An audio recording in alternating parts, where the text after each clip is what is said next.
Welcome to the Irresistible You podcast. This is the place to get a dose of empowerment to create the life you crave and deserve. I'm your host, Amy Beltran, CEO and founder of Irresistible University. Irresistible University is an online learning community where I help women just like you drop the body image issues, gain confidence, and lose the emotional weight so that they can look and feel irresistible at any size. Today's episode is sponsored by my signature program, which is called, you guessed it, Irresistible You. Irresistible You is a 12-week guided program that is completely done virtually online at your own pace in any environment, anywhere that you are across the country or the world. And in this program, I teach you my 5 guiding principles to become irresistible you and to create the life that you know you deserve. The life where you stop waiting for the wait and the life that you become the irresistible woman that you crave to be. I'm inviting you to enroll to get a head start before the new decade. And so if you're ready to do that, the link to enroll is down in the show notes, or you can message or DM me for more information. All right, guys, let's get into today's episode. Today's episode is all about that new year, new you bullshit. Because listen, okay, it is almost the middle of December 2019 as this is being recorded. Crazy, right? And it's already beginning. It's already begun. The new year, new you bullshit is in full effect. And we're going to dive into that, just have a conversation about some things as this year comes to a close. And I know I've been saying it for months now on the podcast and in my videos, but hey, it's not just going to be a new year, it's going to be a new decade, right? And I don't know if you get this way, but every year, right around this time, I start to feel extreme nostalgia and pressure. And it's crazy because this time of year, things are slowing down, or they should be. I'm planning to take, time off around the holidays that I haven't been able to do in a while, and I just want things to slow down, and I want to just be home and hang out with my family and do all the corny like Christmas things and all of that. And this thing that always happens to me, and I'm extremely aware that it's happening right now, is this just extreme overwhelm of nostalgia and pressure all at the same time. And it happens every year. And I think right now I'm feeling it tenfold for a couple of reasons. I'm feeling it because number one, it's the end of the year, almost the end of the year and the end of a decade. And I'm going to get into that decade in just a second. I'm also feeling pressure because I have some goals that I didn't necessarily achieve in the way I wanted to achieve this year.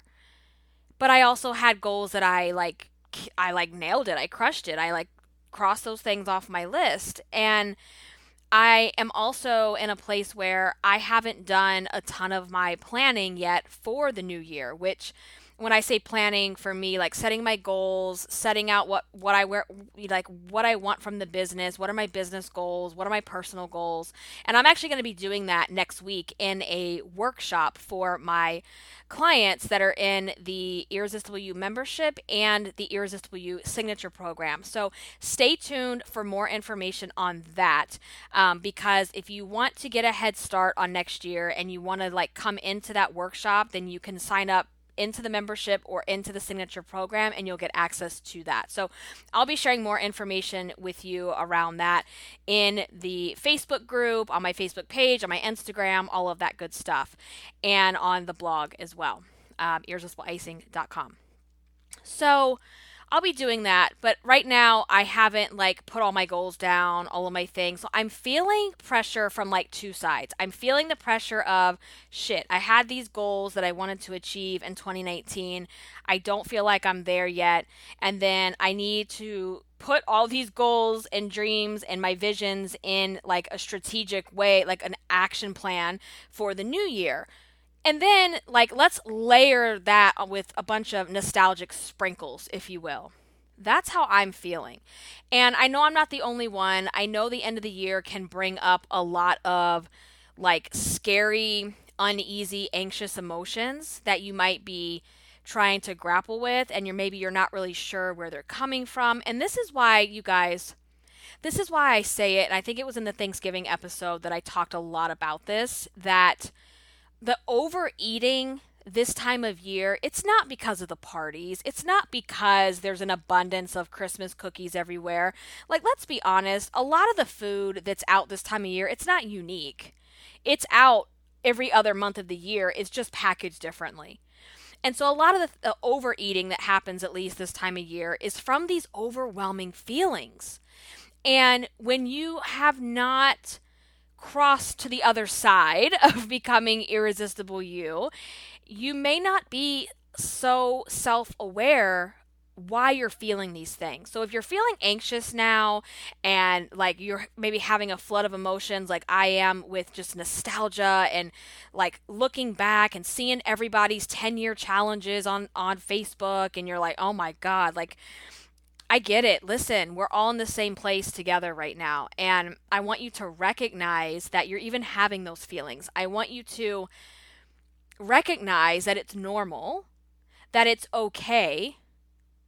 But what's not okay is for you to sit there in the wet blanket of discomfort and stay there, right? So we're going to talk about that too. So, sorry, that was disgusting. I had to clear my throat and I thought we had paused. Okay.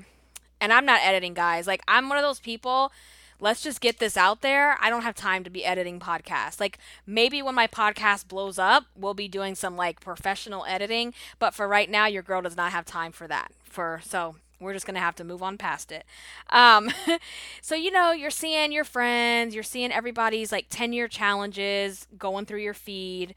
And that can feel really scary. And I feel like the older you get, the scarier it becomes, because let me just back up for a second. So I want you to think about, what is it that you did over the past 10 years? Okay. What did you accomplish over the last 10 years? What mega like milestones did you hit? What things did you celebrate? Like, what were your successes? What were the things that you were so proud of? Because I know what happens is that the minute you see that 10-year challenge or whatever, you're going to the bad stuff. Or you're going to, well, I was skinny 10 years ago. Or 10 years ago was like I hadn't gained all the weight back. Or I hadn't gained the weight in the first place. So we tend to do that a lot. And I want you to first look at like the positives. Like, what good came for you in the last 10 years? And there has to be things that you're grateful for that were positive and happy. Like, not everything is always doom and gloom, okay? And if that's the way you're thinking, we've got to change that, all right? And I know that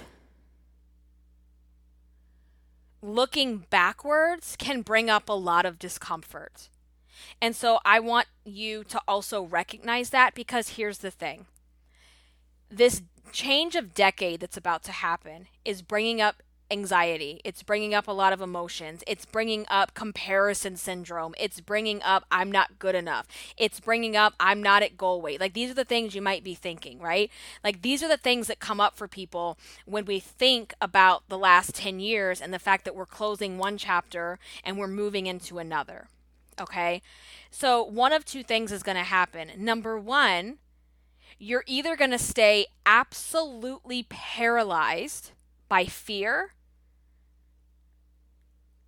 or you're going to sit in that fear, that discomfort, that misery, and you're going to take the next best step to rip the wet blanket off. Those are the only two options that you have.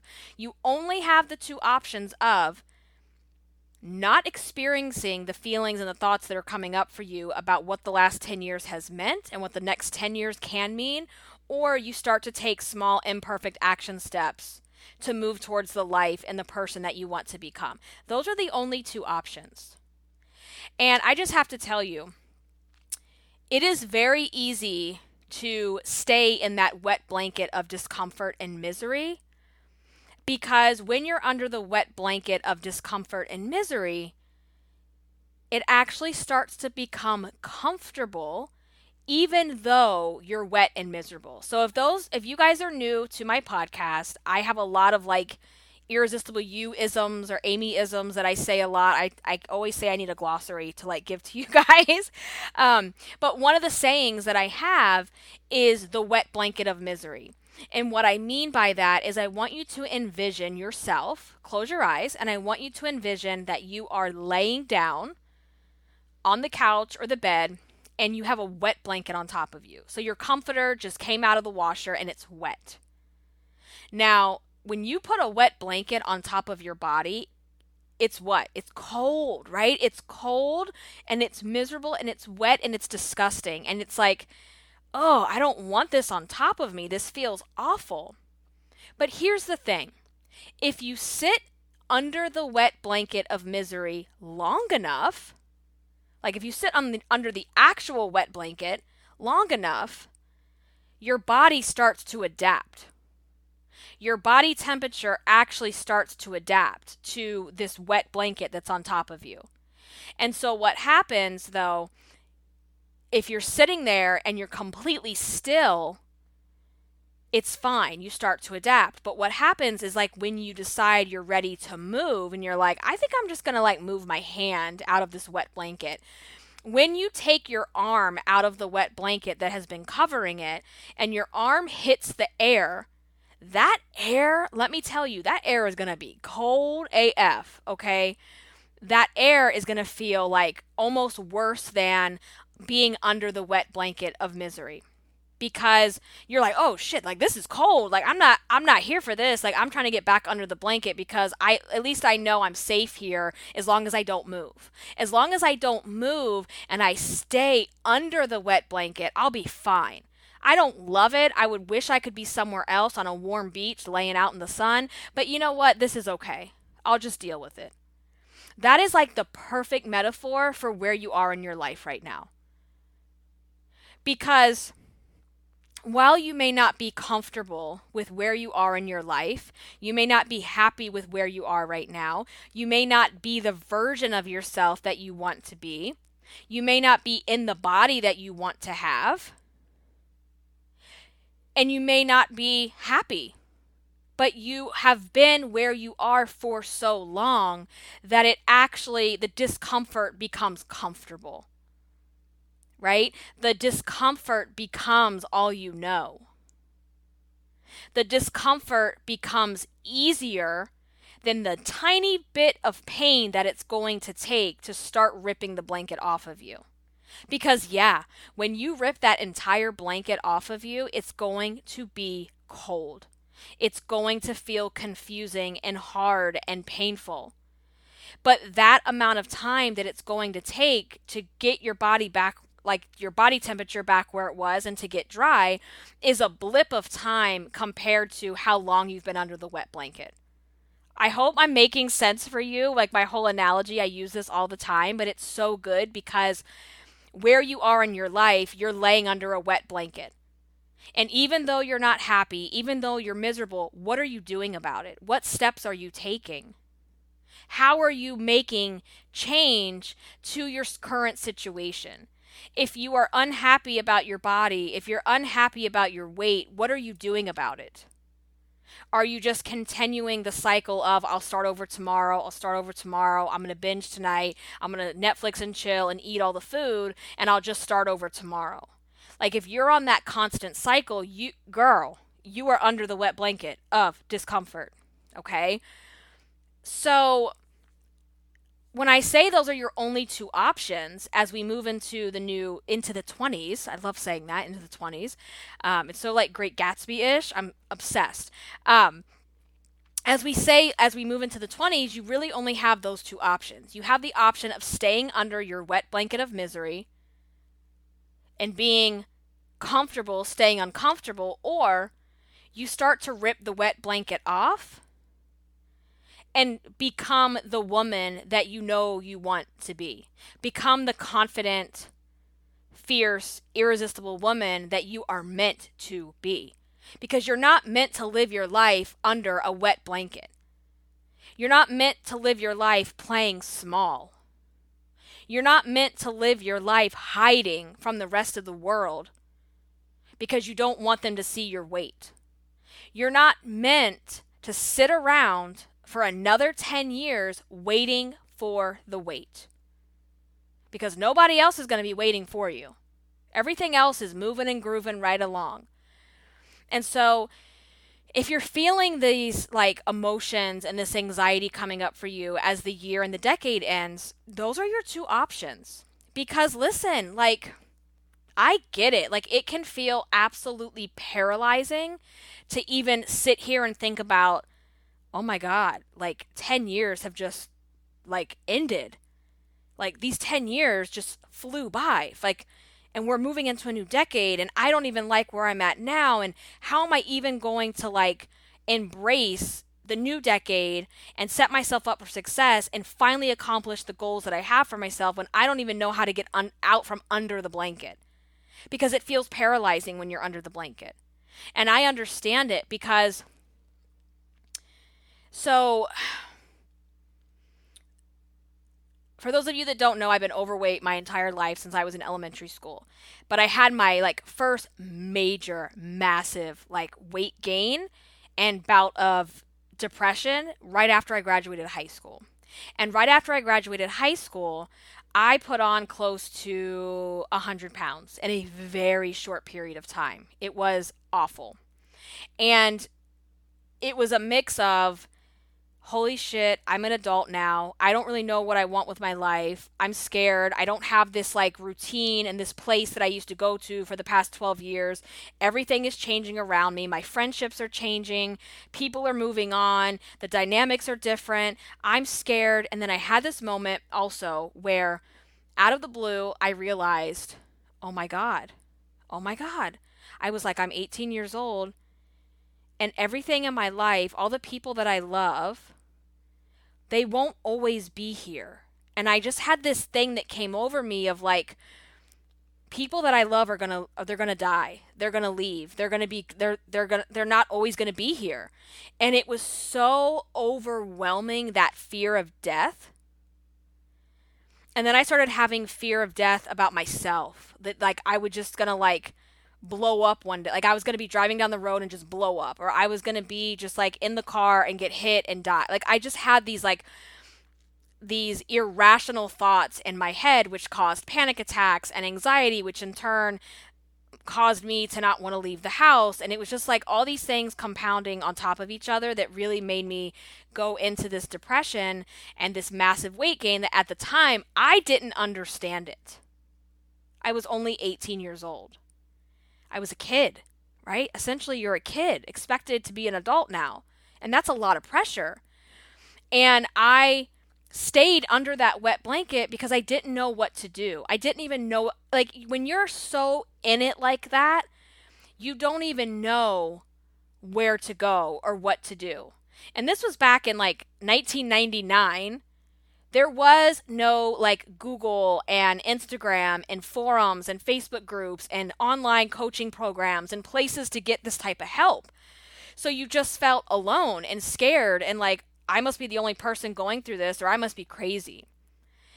And that overwhelming fear of like feeling like I'm paralyzed really took over me for a long time, for a couple of years. And I didn't know all this was happening at the time. Like I didn't sit there and go, oh, I know I'm, reacting to the fact that I'm now an adult and I have like, this is like looking back, right? The whole hindsight is 2020. And I'm sharing this story. I'm not derailing. It might feel like it for a minute, but I'm sharing this because that is the same feeling that can actually come over you as we move into a new decade, where you just feel paralyzed with all of those emotions of like something is ending and something is beginning. And that can be very triggering and that can be very scary to navigate. And that might be one of the reasons, if you're finding yourself overeating, or you're finding yourself, throwing your face in the food, that might be something to explore, okay? And I started to notice this even in myself over the past few days. And I was like, okay, girl, like, let's get it together and have a conversation with ourselves. And that's the thing, is that because I've done the work, because I live by my guiding principles that I also teach in my programs, because I do the things that I know I have to do to stay mentally and emotionally strong, I can recognize this stuff head on and be like, we're not going there today. Like, you're not going to win this one. Like, depression, anxiety, you're not going to win. You're not going to win, and you're not going to be the one to make me sit around on the house eating my ass off every single day and gaining 50 pounds. Not going to happen. Because I know that it's going to feel worse when I'm in that place again. And I refuse to go back to that place. I just refuse. I refuse. Because I know how good it feels to be here. And just because you get to the other side and you become irresistible you and you do the work, it doesn't mean these feelings go away. The feelings of not enough, comparison, I look too fat, I look too ugly, I'm not making enough money, I haven't completed enough goals, I don't have the best house, I don't have the best hair, I don't have, like, all those thoughts that come into your mind, we call them the inner fat bitch thoughts. All those inner fat bitch thoughts, they don't just go away. You just have to learn how to navigate them. Like I say, you have to learn how to put that bitch to bed. You have to learn how to recognize them, because they don't just go away. Cravings don't go away because you lose weight. Cravings don't go away because you now eat a clean, have a clean lifestyle. And I think you've been sold a false story by so many people that all of that just goes away because you lose weight, or all of that just goes away because you reach a new threshold or a new, like, you get to a new level in your life. No, you just learn how to navigate it and deal with it. I don't care who you are. You still, like, struggle with those things. So when that stuff comes up, which this time of year again, with this change of decade, it really can put these feelings like front and center. Where it's like you start reevaluating yourself and your life and going like, oh my God, like, what did I do the last 10 years? What did you do? What were those 10 years like for you? And what do you want the next 10 years to be like, right? So I started to notice for myself, I have been avoiding doing that because that paralyzing fear came over me of like, this is a big change, and I don't like change. I don't like changes. I don't like beginnings and endings. It's overwhelming for me, so I have to navigate that very carefully. And so what I have to do, and what I encourage you to do, is I have to look back, and I have to force myself to look back, to not ignore it. Let's not just stay under the blanket in denial that it's happening, because if you're sitting under the wet blanket of discomfort and being in denial that an entire decade is ending, that's not serving you either. That's not going to do anything for you. And so you have to push yourself to look backwards so that you can plan ahead. And that's what I started doing. And I just kind of started to look back over the last 10 years. And I was like, wow, from 2010 to 2019 has been an incredible decade in my life. Incredible.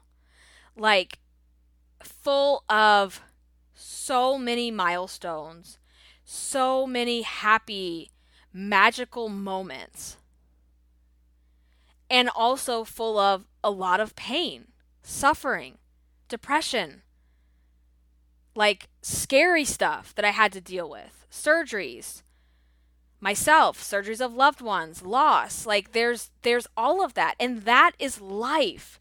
That is the experience of life.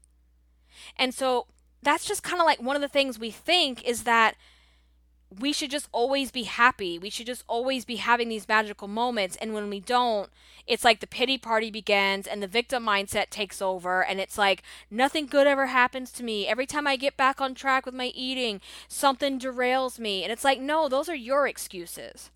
But when you actually get out of the wet blanket and be like, okay,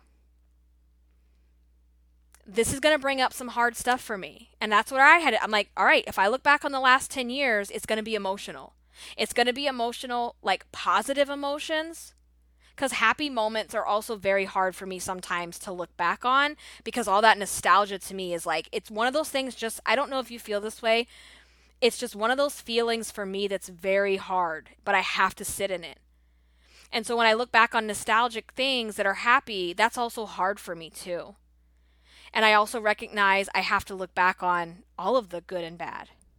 And when I looked back on my decade, I'm like, man, 2010? 2010? I was 28. 28? Yeah, 28 years old when that decade started. 28 years old. And I felt like I was getting old because I was going to be 30, right? So from 28 to 38, it's been a journey. It's been a ride. Like in 2010, I quit a job that I used to love that I had for 7 years because I wanted to go out on my own and have my own business. Have things gone exactly how I envisioned? Oh, girl, hell no, they haven't gone how I envisioned. But things are in a really good place, and everything led to where I needed to be as I'm sitting here today recording this podcast for you. And I'm forever grateful for that. And I have this incredible journey and ride that I learned from, that I get to share with others and that I can talk about and learn from. In 2010, I got married. I had my wedding to my amazing husband, and we just like this life that we've created together. And I look back on how much our marriage has grown and how much we have grown as people. And like, man, it's just so, and we've done it together. Like we are growing together. And it's like this amazing thing. I look back and like, Chewy came into our life in 2009 and he was just a little puppy. But like 2010 is when I decided to leave my job, and I decided to leave my job because I was inspired by Chewy, because I didn't want to leave him home alone all the time. And I knew that I deserved better with my career. So from Chewy to my business to my husband and my wedding, and we bought a house and we went on this amazing vacation to Mexico, and we've gone on other vacations, and it's just, and that's one of the things I have for the next decade, more vacations, because there definitely wasn't enough. To my daughter, like at the beginning of 2010, I didn't want kids. I didn't think I ever wanted them. And then something changed. And I told everybody else, shut up, that's never going to happen. You don't just change your mind. And I did. And I had like the bug came over me. And I had my daughter, and like talk about life changing. Like that's a happy, nostalgic moment, all these things that I'm sharing with you. And so many other things in between. And I lost my, like family members, two of my grandmothers, and just all kinds of like good and bad meshed together. And it's just, you have to look back on that so that you can plan for what it is you want with your life. Where do you want the next 10 years to go? Because taking that inventory of where things are helps you see like, all right, am I really where I want to be right now? Your goals, your weight, your money, your like look at all the different things. And in the workshop that I'm going to do, we're going to go through like different categories like that, right? So I know that you might feel scared to plan ahead, because that's one of the things for me. Like I shared my panic attacks began when I was younger. And when I had this conversation with a friend recently, and we're talking about like your 5-year plan, your 10-year plan. And I was like, I don't do that. Like, I don't sit here and plan like down to like the final details of like what the next 10 years is going to look like. I can't do it. And it feels overwhelming to me, because while I've had these amazing things happening, I've had a lot of magical moments and some sad moments. I also know that there will be more sad moments. People are getting older. There's a chance there's certain people in my life that when I look 10 years ahead, they may not be here in 10 years. And that's really hard. And we all share that, right? We all share that. So I don't want you to let what might happen stop you from creating the life that you actually deserve. Because whether you stay under your wet blanket or whether you plan and take action to become the most badass bitch, the most badass version of yourself, the most badass irresistible you can be, bad shit's still gonna happen. So do you want it to happen while you're living the most kick-ass life that you could create for yourself, or do you want it to happen while you're already down in your little like wet blanket cave? See what I'm saying? Those are your only two options at the end of the day, and whichever one you choose, the things that are going to happen in life are still going to happen regardless. Okay? So push through those fears, those emotions. Don't just glaze over them. Don't hide from them. Don't eat to cover them up. Like, let's get in there and let's figure out what's really going on for you, you know? And I get it that when you feel miserable in your own skin, when you can't stand the body that you're living in, oh, that feeling is just like you actually wish there was a way to like rip the skin off of your body. You don't know how many times I had those like fantasies of like just wanting to take a pair of scissors and rip the fat off of me. Because you feel like a prisoner. You feel like an outsider, like a foreigner in your own body. Because where you are, like where you know you can be, you look at the mirror and you're just like, ugh, like who is this person? And when you're that uncomfortable and you're physically uncomfortable, the last thing you want to do is to like sit in your own stuff, sit in your own feelings, sit in your own emotions, and like plan out the badass woman that you can be. That's hard. And I know it's hard. But you have to start where you are. You have to start right here in the discomfort. I don't care if you're going to stick one finger at a time out from under that wet blanket. You're going to get your ass out from under that wet blanket. Because that wet blanket, it's not doing a damn thing for you, but keeping you stuck and keeping you miserable.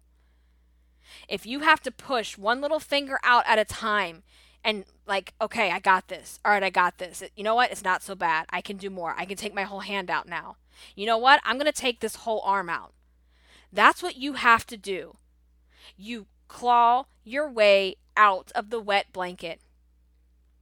But you have to first be so determined that you know you deserve more. You know that, and you don't have to know how to do it because you're not going to know how to do it. You just have to start where you are right now. And I can't even tell you, it's like the times where I decided like enough is enough. I'm done with the yo-yo diet body hate shame cycle. I'm done having the pity party of the year. And I don't know how I'm going to do this, but I'm going to do it. And I think, and I'm like going all off today with all kinds of stories for you guys. But I remember like when I ran my first 5K and I started doing the training for a 5K, it hurt. And y'all, like the first couple days, I think you only run like 30 seconds or 60 seconds, like these little intervals. I mean, it's like, it's crazy. It's like nothing. But when you haven't been running, it hurts. Your body feels tight. And I'm not talking like a tight ass. Like your body is tight. Like your muscles are tight. You feel like crap. Everything hurts and then everything is jiggling. Like I just remember running and feeling heavy. I was like, man, my body just feels heavy. I feel like everything is jiggling around because it was. And every single day, it didn't feel like it was getting easier. But then all of a sudden, like the weeks go by, and when you're doing something consistently, not even just running, but mental work, emotional work, anything, all of a sudden you're like, this is getting easier. Like I don't feel like I'm heavy. I don't feel like I'm carrying like a wet blanket on top of me. But you have to start where you are while you feel the worst that you feel, because how else are you going to get out of that place? How else are you going to do it? And so I get it that starting something new, when the only thing you want to do is curl up in a ball and hide. I get it. But are you going to stay there, or do you deserve more? I know you deserve more. You may not believe you deserve more, but I know that you do. I can see it for you, but you have to see it for yourself too. And, you know, when you start a personal development journey, when you decide that you want to transform who you are, when you decide that it's not another yo-yo diet that's going to solve the hate that you have for yourself, when you decide that another detox, and it's coming, the detoxes, the diets, all the bullshit is coming, it's all in your feeds, it's already out there, the new year, new you bullshit is in full swing. When you decide that another detox is not the answer, and you decide that you're ready to actually change your life and your lifestyle and transform what it is you think, feel, and believe about yourself, not just what you look like, there's things that you have to do. There's things that you have to believe. And I want to share with you too, like, as you're looking back on your year and your decade and you're looking ahead, and you see the disconnect between where were you this decade and where do you want to go in the 20s, I love that, you have to decide what are the things that you need to believe every single day.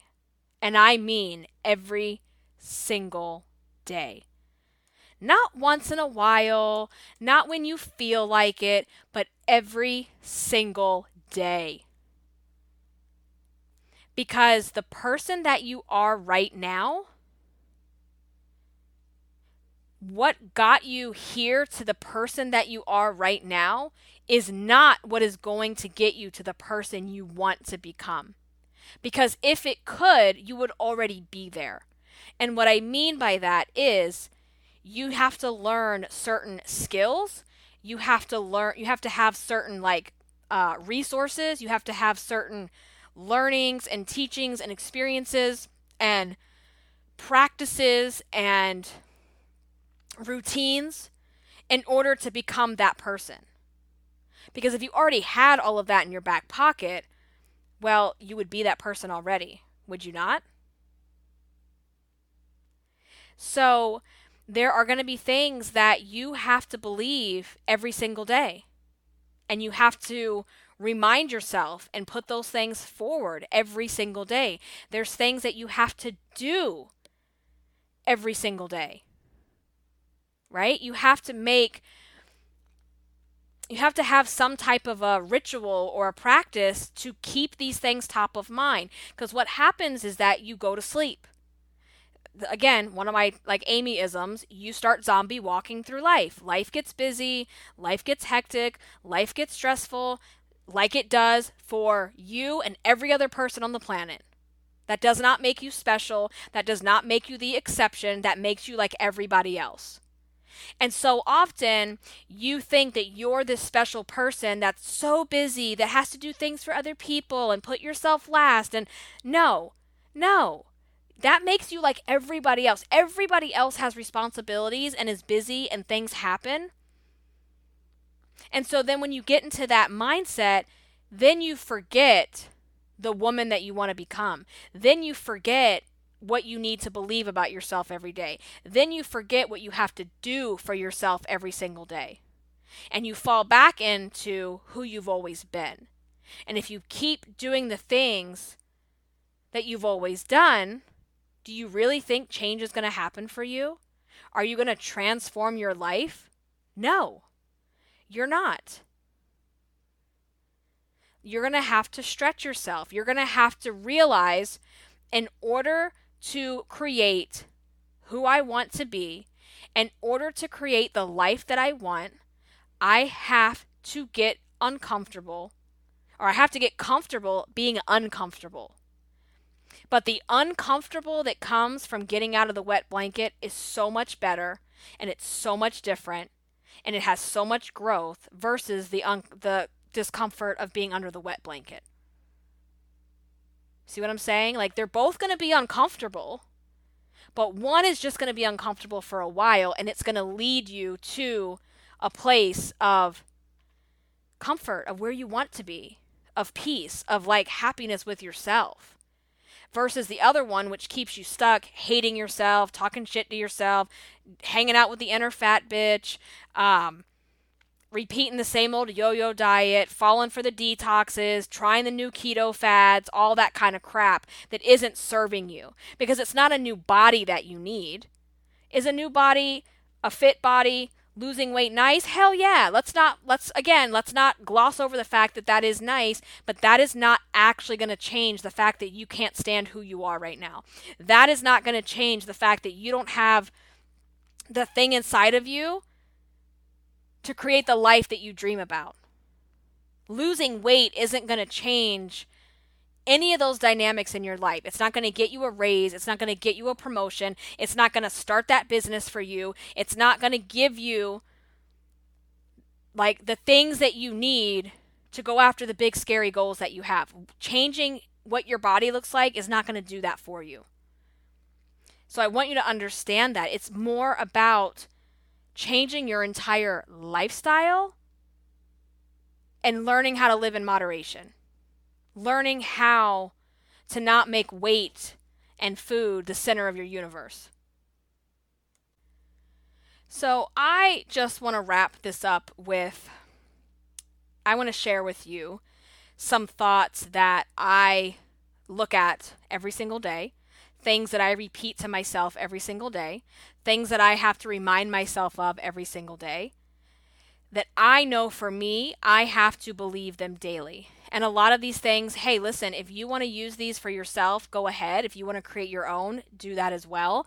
If you want to use these as inspiration to create them, be my guest. That's why I'm sharing them with you. So for me, here's some of the things I have to believe every single day. Here we go. Number 1, I will not self-sabotage the goals that I want for myself.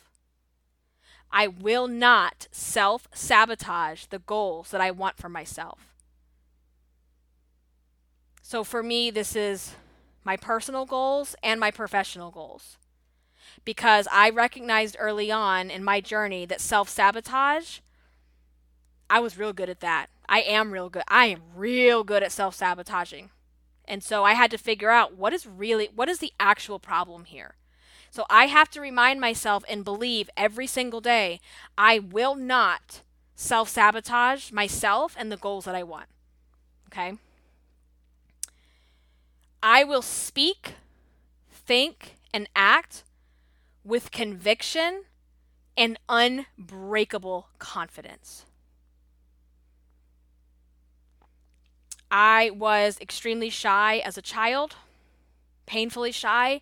I was voted most soft-spoken in the 6th grade, believe it or not. And for so long, I felt silenced. I felt that I wasn't heard. I didn't feel validated. And a lot of the times, I allowed my weight to be the excuse. Oh, it must be because of my weight. That was my excuse. And one of the things for me that I have to believe every single day, and that it has to come through in my actions, is that I am going to think, speak, and act with conviction and unbreakable confidence. Because I used to be in a place where I didn't stand firm in my opinions all the time, depending on who was around, because I was scared, like when I was younger and stuff. So I have to think, speak, and act with conviction and unbreakable confidence. And I have to know that that means not everyone will like me, and that's okay. And I'm okay with that. It's fine. I'm totally good with that. The next one for me is I will take imperfect action even when I'm scared. So even when I'm scared, and this can be, here's a great example. You're kind of in a slump. You are starting to throw yourself in the food again. You're sitting on the couch for longer than you should be in the weekend. but you don't even know where, like, you just feel like you can't get off the couch. For me, it's like stand up and put your shoes on and go to the car. Like small, imperfect actions. You don't have to get up and put your makeup on and do your hair and look all cute, girl. Just get up and go outside. And the act of getting up and going outside, like let's say we're going to go walk Chewy, I'm like, all right, cool. Like my endorphins are going. I'm walking. I'm feeling better. You know what? I think I'm going to go to the store. Like imperfect action, even when you're scared. Okay. My next one is I will be fiercely self-aware about my feelings, my thoughts, and my actions. Because for me to stay on the path that I'm on, for me to achieve the goals that I want in my life, that I know I deserve, that I know I am damn capable of doing, I can't do those things unless I remain fiercely, not a little bit, fiercely, ridiculously self-aware, constantly checking in with my feelings, what I'm thinking, and the actions that I'm taking as a result. This goes for the way that I eat, because if I check out, if I start zombie walking, if I stop getting on the scale once a week, guess what happens? That weight comes back with a vengeance. Because when you're not self-aware of what is going in your mouth, when you're not self-aware about what you're saying to yourself, when you're not self-aware about the actions that you are taking, that's how you wake up and you're like, how did this happen again? Right?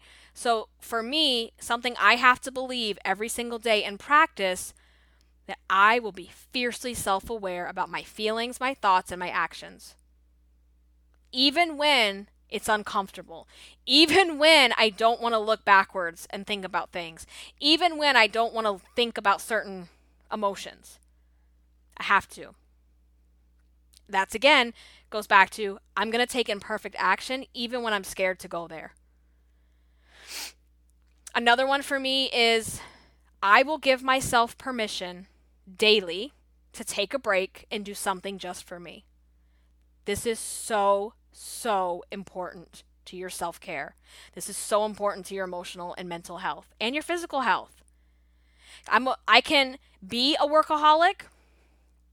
As a mom, that's not as easy as it used to be, but I certainly have the tendencies to be a workaholic and get obsessive about what it is I'm doing.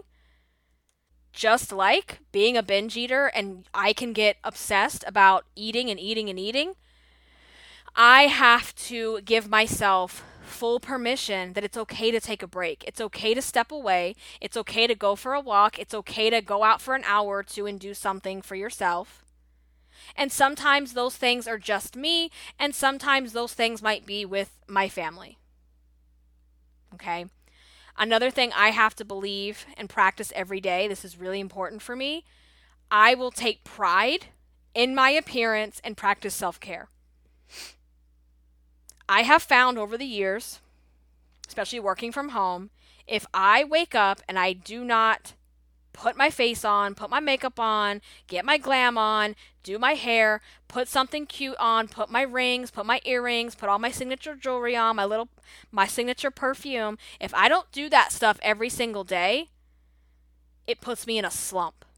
And I think of taking pride in your appearance just like I do with making the bed every day.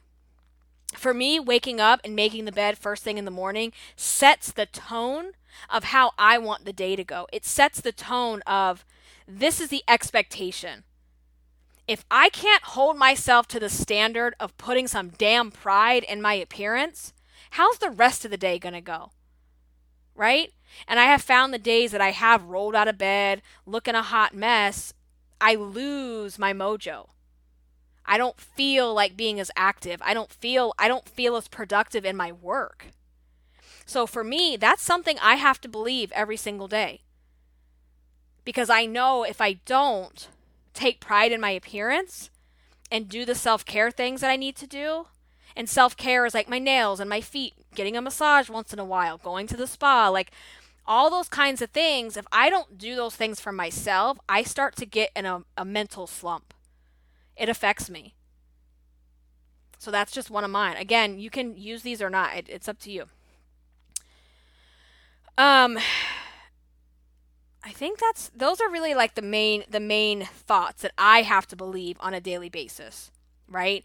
And so I want you to sit down and I want you to think about, in order for you to be that irresistible version of you, what thoughts do you need to believe every single day? What are those things for you? Okay. You also need to write down, what actions do you have to take every day? And some of mine could kind of be like hybrid actions and thoughts also, but think about, what actions do you need to take every single day? So, for an example, some of mine are, I will drink 100 ounces of water per day. I was someone who never drank water for many years. I cannot live without it now. I get actually like sick and super dehydrated and bloated when I don't drink water. So for me, that is one of those things every day that I have to do for myself. I will wake up early and take control of my day. That's an action.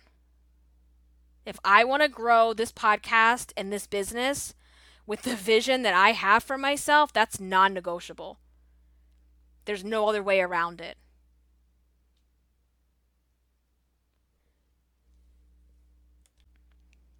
All right, we're almost at an hour. We covered so much in this episode. I hope it was useful to you. I know there was a lot of storytelling.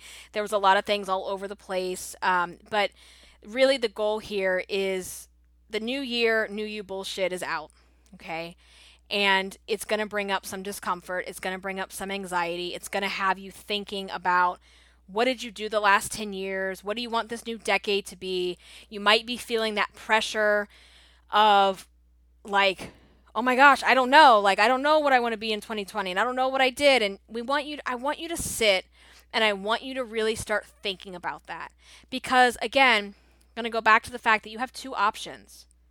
You have two options as you move into the 20s. You either are going to sit under your wet blanket of misery, doing what you've been doing for the past 10 years, knowing that that is not getting you any closer to your goals. It's not getting you to become the version of yourself that you want to be. Or you start taking the wet blanket off, little by little, taking imperfect action to become the irresistible you that you're meant to be. Those are your two options. And I know that you can do it. I know that you have it within you. You may not see it yet. And I want you to recognize if that feeling is coming up, the pressure, the nostalgia, all the things, and sit in it. Don't just glaze over it and eat the glazed donut. I want you to sit in it and process it. Because if you're not processing it, if you're not sitting in it, you're just going to keep doing what you've always been doing. Okay? So again, I hope this was helpful. I hope this resonated in some way for you. I invite you to come into my free Facebook group. It is the Irresistible You podcast discussion group. That is where I post about the podcast. We have discussions about all the things: confidence, body image, weight. And it's just a great community of like-minded women that are on the exact same journey. So it's a safe place to come and hang out. We can also chat about things on the podcast, and it's just another way to get to know each other a little bit better as well. You can also catch me on Instagram at Irresistible Icing. And I always post all of the show notes and the corresponding blog that goes with each episode over on my website, which is irresistibleicing.com. Thank you guys so much for listening. I enjoyed hanging out with you as usual. I look forward to the next episode. And until then, stay irresistible.